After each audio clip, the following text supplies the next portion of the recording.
कोई दिक्कत, छोड़ दो, बंद कर दे। अभी भाई साहब ने मॉक दिया, देखो मैं ऐसे मॉक दे रहा हूँ, ठीक है, और मॉक दे रहा हूँ, मॉक दे रहा हूँ, मॉक दे रहा हूँ, मॉक खत्म हो गया, तुरंत सबमिट हो गया। लेफ्ट में देखा, राइट में देखा, कोई नहीं देख रहा ना, बंद। सही है ना। और पता नहीं चलना चाहिए भाई किसी को कि स्कोर कितने आए हमारे, यही दिक्कत है, यही पर प्रॉब्लम है, ठीक है। चलो दूसरे वाले तो और ज़्यादा खतरनाक लोग हैं, दूसरे वालों को मैं बताऊँ क्या है।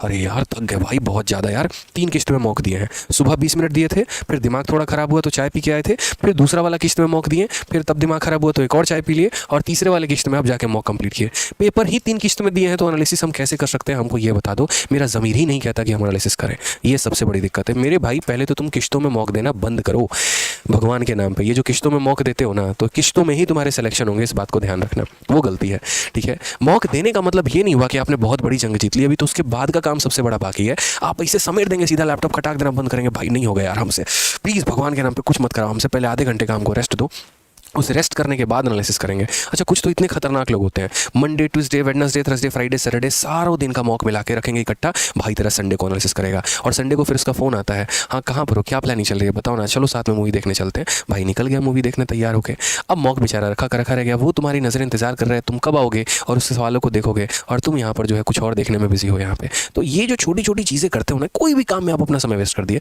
वो सबसे बड़ी गलती है।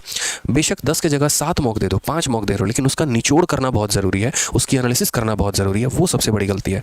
एनालिसिस में क्या करना है, कैसे करना है, सबसे पहले जब आप मॉक को एनालिसिस के तौर पे उठाते हैं, आप 5 मिनट का ब्रेक ले लो, 5 मिनट का उठ के जो है आराम से चाय पी के कर लो, लेकिन आधे घंटे के घंटे तक ब्रेक लेके मत करो, ये गलती करते हो आप।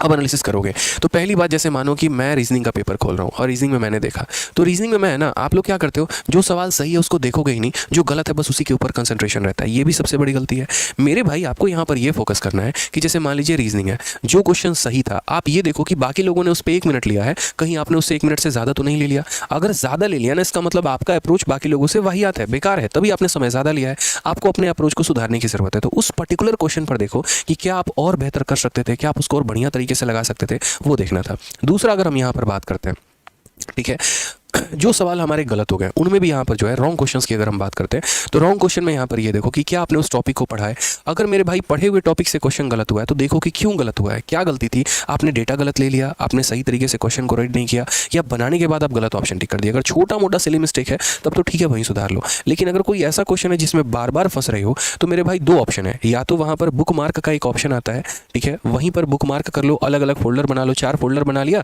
एक रीजनिंग का, एक इंग्लिश का, एक जीएस का और मैथ का, उसमें बुक मार्क कर लिया, और नहीं तो दूसरा एक डायरी लिख लो, यहाँ पे एक डायरी ऑफ मिस्टेक्स नाम से मैं शुरू में कहता था मेरे भाई, ठीक है, डायरी ऑफ मिस्टेक्स के नाम से, और उस मिस्टेक्स में यहाँ पर ये नोट करते चलो। जैसे मैं अगर बताऊँ तो शुरू में जब मैंने तैयारी शुरू की थी, मेरे काउंटिंग फिगर्स के क्वेश्चन बहुत ज़्यादा गलत होते थे, मुझे उसके ट्रिक्स नहीं पता थे, क्यूबॉइड कैसे मतलब ये ट्रायंगल कैसे काउंट करेंगे, काउंट, तो मैंने एक छोटी सी डायरी में मात्र 2 पन्ने में पूरा का पूरा काउंटिंग फिगर निपटा दिया था, और जब भी मैं कोई एग्जाम देने जाऊँगा तो मैं काउंटिंग फिगर वहाँ से देख लेता था। तो एक तरीका होता है, समझ गए मेरी बात को यहाँ पे। फिर रीजनिंग के बाद हमारा दूसरा क्या हो गया, ऐसे ही हमें मैथ्स में भी काम करना है, कि जैसे मान लीजिए कि आपका कोई भी पॉइंट या कोई भी क्वेश्चन अगर गलत हुआ है, तो सबसे पहले वो जानो कि क्यों गलत हुआ, क्या आपने डेटा गलत लिया, टॉपिक नहीं पढ़ा।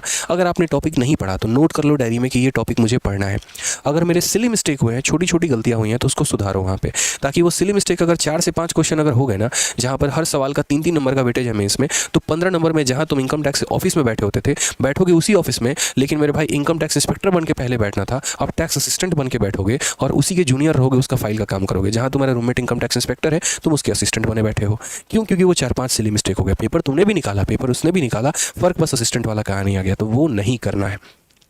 अपने सिली मिस्टेक्स को सही करना है, और जो क्वेश्चन आप सही कर रहे हैं उसके लिए और आप बेस्ट अप्रोच निकालिए यहाँ पर कि और हम बेहतर क्या कर सकते हैं। मतलब कहते हैं ना अपने आप को कि जितना तपा सकते हो उतना तपाओ। एक मैंने पोस्ट अभी अपने कम्युनिटी पे डाला हुआ था, आप लोगों ने देखा भी होगा, कि एक कच्चे मक्के की कीमत मात्र 5 रुपये होती है, लेकिन उस मक्के को जब आग में भुना दिया जाता है ना, तो 25 से 30 रुपये में बिकता है। यानी जब आप अपने आप को तपाते हैं तो आपकी कीमत बढ़ जाती है। तो ये एनालिसिस आपको तपाएगी, ये थोड़ा आगे बढ़ने में पुशअप करेगी, तो ऐसा काम करना है। और ठीक है, और उसके बाद यहाँ पर ये भी देखा करो कि मॉक दे तो किसका दे, तो मेरे भाई प्रीवियस ईयर का मॉक दो, सबसे बढ़िया। अभी फिलहाल इतना आदत लगा लो, ये सबसे बढ़िया रहेगा, स्कोर को आपको बेहतर करता चला जाएगा। और उसके बाद जो है फिक्स कर लो कि हर सैटरडे या संडे मॉक देंगे और उसकी एनालिसिस करेंगे। तो इतनी बातों का ध्यान रखो, ठीक है।